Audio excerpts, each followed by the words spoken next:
In traditional Igbo society, Osu and Ohu were both marginalized groups, seen as lower than the freeborn Diala. But Osu and Ohu are not the same. Let's look at them one after the other. Osu. Osu is a person dedicated to a deity, Alose or Arose. They are seen as the property of the gods, set aside and untouchable.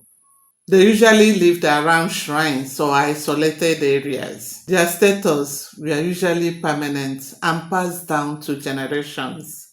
Even wealth or success could not change their identity. People became Osu through religious dedication, sacrifice, or to seek divine protection. Ohu. An Ohu is a slave owned by a human being. They lived with their master and worked in homes and farms. Unlike the Osu, an Ohu can sometimes gain freedom by paying the amount with which they were bought.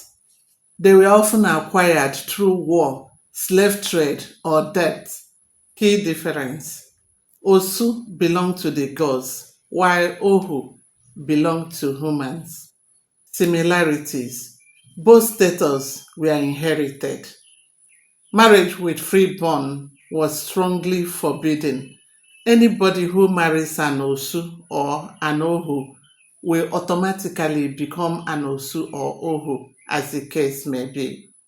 Today, these practices have been abolished and widely condemned, especially with the influence of Christianity.